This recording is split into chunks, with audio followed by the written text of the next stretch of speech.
Welcome to Blog 14.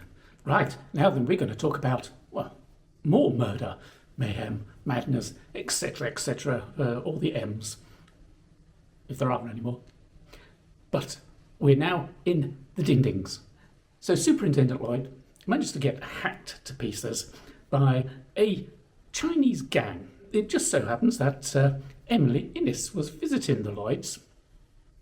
The reason why she was visiting the Lloyds was because Bloomfield Douglas had just kicked her and her husband out of her nice bungalow with a nice garden that she'd planted herself, and was beginning to settle into life in the colonies, so to speak, and was beginning to see an upside. However,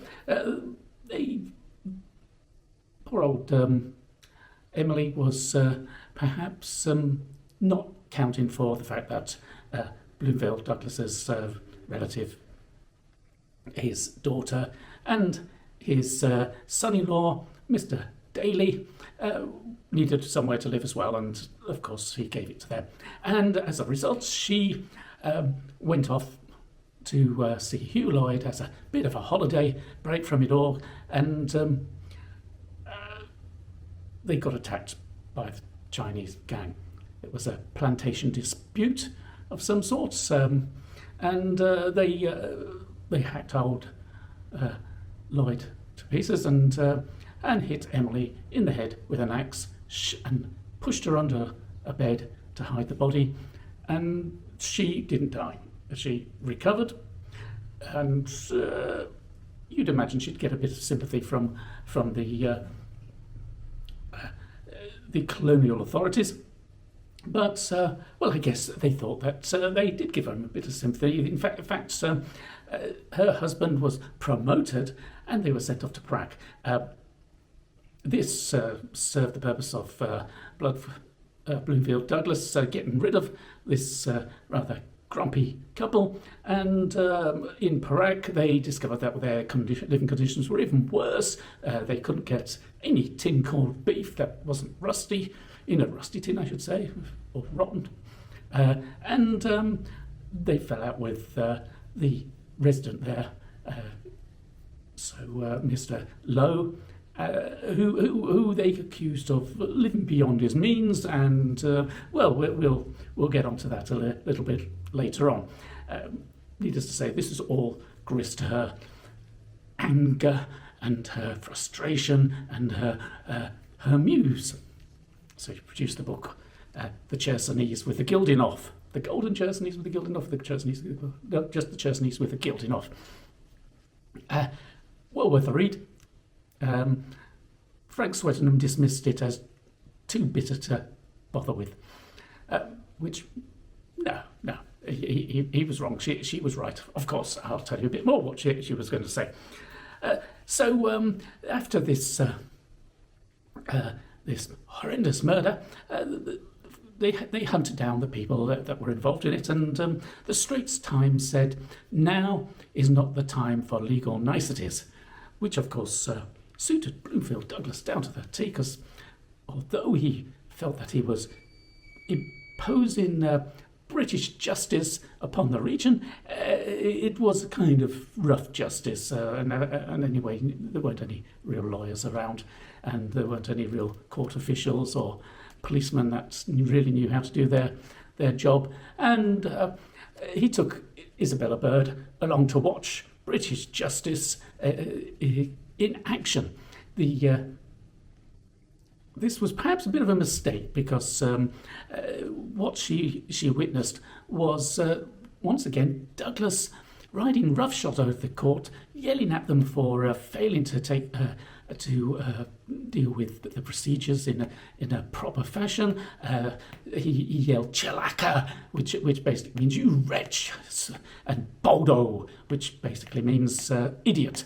And the lawyers were bumbling, and the judge was, the magistrates were kind of vague and confused, and the questioning procedures were all over the place, and Isabella blamed it all on Bloomfield Douglas.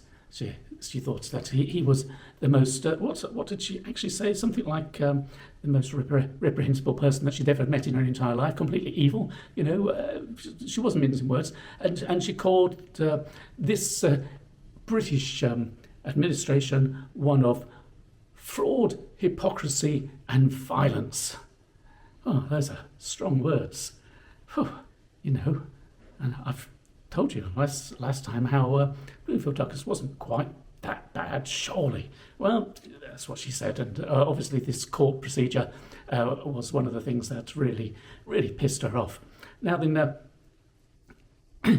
she also said something quite interesting because she expresses the opinion of one when one of the witnesses, one of the accused, is testifying. She wonders whether the lower orders of the Oriental have any human feelings at all. So the upper end, the posher end, the sultans and the upper classes, they have a certain amount of humanity that can be civilized, whereas the lower orders, they were animalistic, savage. So we have that dichotomy in her thinking once again. In fact, we get this curious attitude amongst the imperial powers at that time. All the way, it was a belief that one could civilize these areas, and yet at the same time, there was always that nagging feeling that perhaps they weren't civilizable. You kind of made things worse by going in there and trying to help them. Oh, goodness me. And in fact, Emily Innes said we should have just annexed the place and done none of this business of trying to reform and trying to bring them up to our level, just because what they were doing, they were bringing us down to their level. They were the residents that were given so much power and authority were in fact surrounded by these Oriental types who were just sycophants, who just said all the oily things to flatter you and turn your mind into a sort of Oriental despot yourself. She saw them as genuinely a bad influence. Whereas if you brought in all these Europeans, you just opened it up to European immigration, they would come in with manly virtues or democratic virtues of free speech and fair play and due procedure, democracy at its best.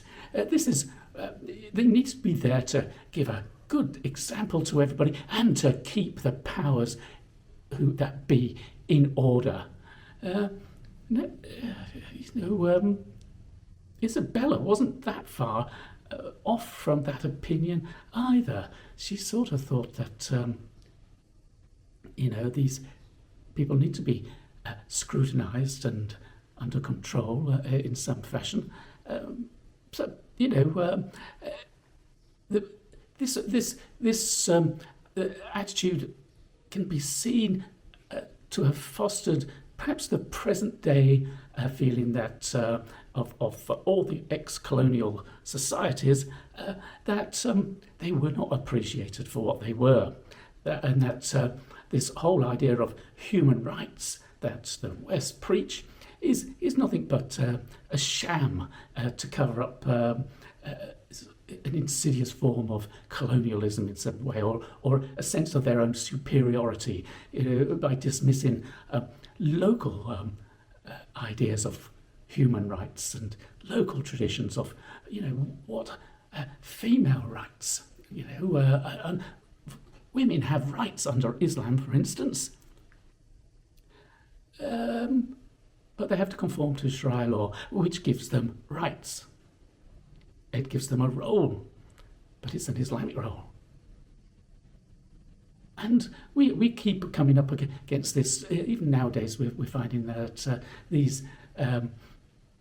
this battle between cultural attitudes is very difficult to actually argue against, especially if you want to be understanding and sort of accommodating, and we're all folks at heart.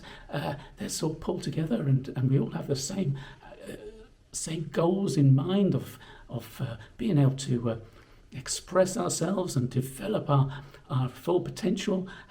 Well, that's probably where it goes wrong, because we don't all have those goals, and some people's goals are to serve others and know their place.